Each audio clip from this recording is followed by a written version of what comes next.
लेकिन वो 4 गुण एक्स्ट्रा हैं जो भगवान स्वयं भगवान श्री कृष्ण में। इसीलिए महाविष्णु जी तक भी भागवत में लिखा है कि उन्होंने बहाने से भगवान श्री कृष्ण को बुलाया, उनके दर्शनों की इच्छा थी।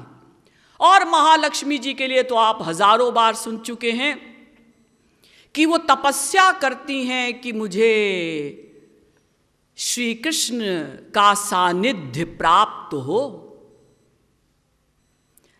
नायं श्रियों गौनितांतरते प्रसादः स्वर्योषितां नलिन गंधरुचां कुतोऽन्याः रासोत्सवेस्य भुजदंड गृहीत कंठ लब्धाशिषां य उदयाद ब्रज सुंदरीणाम। भागवत के 10वें स्कंध के 47वें अध्याय का 60वां श्लोक। यानी महालक्ष्मी जी ने तपस्या की हजारों वर्ष कि मुझे महारास में प्रवेश मिल जाए, नहीं मिला।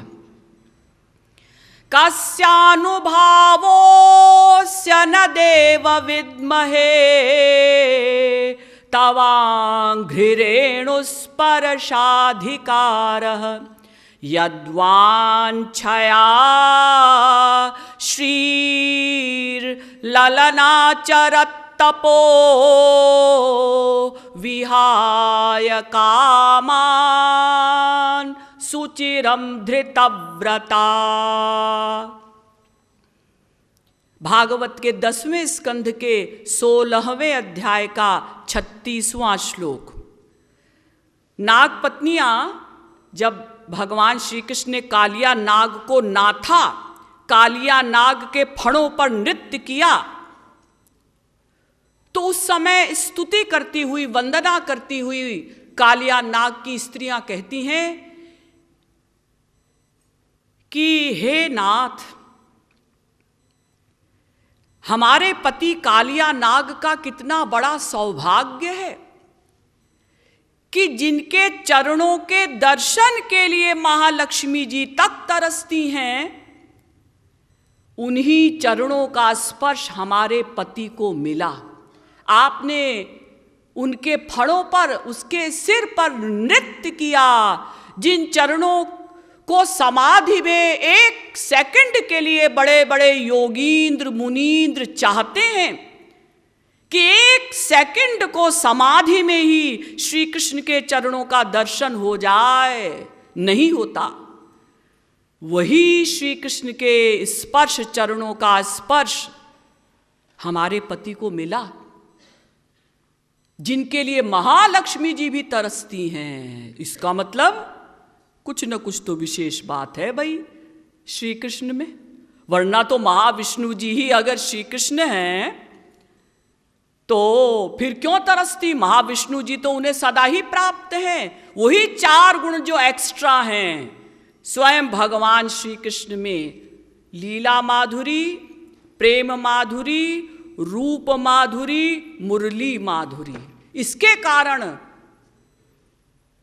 महाविष्णु और महालक्ष्मी जी भी अनंत अवतार जो हो चुके, सब भगवान श्री कृष्ण के लिए तरसते हैं। ब्रह्माणी, रुद्राणी, सरस्वती जी ब्रह्माणी ही का नाम है, कमला, सब तरसती हैं। वो अपने अपने पतियों को छोड़कर, ब्रह्माणी जी ब्रह्मा जी को छोड़कर श्री कृष्ण की ओर देखने लगती हैं।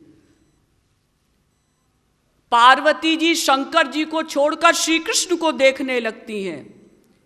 महालक्ष्मी जी महाविष्णु जी को छोड़कर श्री कृष्ण की ओर आसक्त, आकृष्ट हो जाती हैं, इन्हीं 4 गुणों के कारण। तो गोपियां कहती हैं कि हे श्री कृष्ण, आपकी प्रमुख परिभाषा जो बताई दुर्वासा जी ने, वो ये बताई कि आत्मरति, आत्मक्रीड, आत्ममिथुन, आत्माराम हैं आप। यानी आप अपनी ही आत्मा में रमण करते हैं, आपको किसी और की आवश्यकता नहीं, आप स्वयं परिपूर्ण हैं। भागवत में भी कहा गया आत्मा रामोप्यरिरमत। जब महारास प्रारंभ हुआ तो वेदव्यास जी लिखते हैं कि स्वयं आत्मा राम होकर और उन्होंने गोपियों के साथ रमण किया।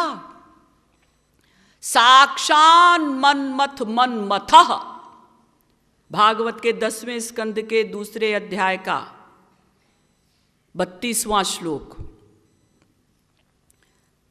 यानी साक्षात उस समय भगवान श्री कृष्ण कैसे लग रहे थे महाराज के समय? करोड़ों कामदेव से भी सुंदर। तो गोपियां प्रश्न करती हैं कि यदि आप आत्मा राम हैं, अपनी ही आत्मा में रमण करते हैं, स्वयं परिपूर्ण हैं, तो आप फिर लफंगों की भांति, लंपट की भांति हमारे पीछे पीछे क्यों घूमते हैं? हमारे शरीर को क्यों मांगते हैं कि मुझसे प्यार कर? अरे ज्ञानी योगी ही शरीर से परे हो जाते हैं, बड़े बड़े ज्ञानी योगी ही वो ही शरीर में आसक्त नहीं होते, किसी के शरीर में आकृष्ट नहीं होते, और आप स्वयं भगवान होकर और हम जैसी बेपढ़ी लिखी गांव की गंवार स्त्रियों के पीछे लंपट की भांति, कैरेक्टरलेस की भांति घूमते हैं। फिर आप कैसे भगवान हैं? या तो फिर दुर्वासा जी बूढ़े हो गए हैं, उनका दिमाग खराब हो गया है, वो आपको कहते हैं कि आप भगवान हैं। और अगर आप भगवान हैं तो हमारा अनुभव तो नहीं कहता कि आप भगवान हैं। अरे संसार में ही कोई जो समझदार होता है, थोड़ा सा समर्थ होता है सांसारिक दृष्टिकोण से, वो ही किसी कुबड़ी से प्यार नहीं करता। और आप आत्मा राम होकर कुब्जा राम हो गए। आपने कुबड़ी से प्यार किया, कुब्जा में आसक्त हो गए आप। अरे यहां तक तो ठीक है कि भाई भगवान श्री कृष्ण राधा जी से प्यार करते हैं, तो चलो रुक्मिणी जी से प्यार करते हैं, महालक्ष्मी जी से प्यार करते हैं, वो सब चलो एक ही है, थोड़ा बहुत रस का अंतर है वहां पर। लेकिन कुब्जा में तो, कुबड़ी में तो संसार का भी कोई व्यक्ति आसक्त ना होगा। संसार में भी कोई लड़का जब किसी लड़की को देखने जाता है तो पहले उसका शरीर देखता है, सबसे पहले। अरे लड़का लड़की को देखने जाता है वो तो छोड़िए, आप लोग संत महात्माओं के पास जाते हैं, आप भी सबसे पहले शरीर देखते हैं। मैं तो खैर संत नहीं हूं, लेकिन मुझे भी जितनी बार डेली लोग मिलते हैं, वो लोग, दीदी आप आज अच्छी नहीं लग रही हैं, दीदी आज आप बहुत अच्छी लग रही हैं। यानी हम के पहले शरीर देखते हैं, आत्मा वहां तक तो हम घुसने की कोशिश। दीदी आज आप ना सूखा सूखा आपका मुंह लग रहा है, आप आज जो डेली देखते हैं, वो उनकी बात बता रही हूं, जो 4-6 महीने में देखते हैं वो तो बोलेंगे ही। तो यानी सबसे पहले हम शरीर देखते हैं, बाद में और क्वालिफिकेशन देखते हैं कि भाई तुम कितनी पढ़ी हो, तुम्हारे अंदर क्या क्या कलाएं हैं। अगर कोई अंधी लड़की हो और कोई कहे कि भाई ये बहुत पढ़ी लिखी है, इससे तुम विवाह कर लो, है अंधी से विवाह कर ले, पढ़ी लिखी होगी भाड़ में जाए, इसको क्या हम पकड़ के घुमाया करेंगे? किस काम की है ये? तो गोपियों का प्रश्न है कि अगर आप आत्मा राम हैं, पूर्ण काम हैं, सर्व समर्थ हैं, परिपूर्ण हैं, और ऐसे परिपूर्ण नहीं है जैसे संसार में कुछ वस्तुएं परिपूर्ण होती हैं। जैसे एक बाल्टी पानी हमने ऊपर तक भर लिया तो वो बाल्टी परिपूर्ण है, एक लोटा पानी हमने ऊपर तक भर लिया, ये लोटा परिपूर्ण है। अगर उसमें से एक चम्मच भी हमने बाहर निकाला तो वो फिर परिपूर्ण नहीं रहेगा। भगवान ऐसे परिपूर्ण नहीं है, अनंत में से अनंत निकालो तो भी अनंत बचेगा, ऐसे परिपूर्ण है भगवान। तो फिर आप कैसे भगवान हैं? जो कुब्जा में आसक्त हो गए और हमारे शरीर से आप प्यार करते हैं। लेकिन दुर्वासा जी ने कहा है कि आप स्वयं भगवान हैं, तो विश्वास भी होता है, लेकिन प्रैक्टिकल अनुभव हमारा ये नहीं कहता। लेकिन अब दुर्वासा जी से कैसे पूछें?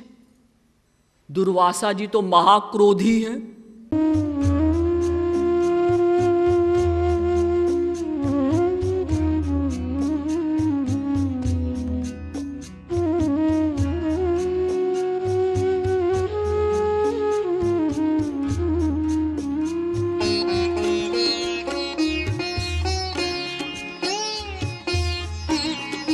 Oh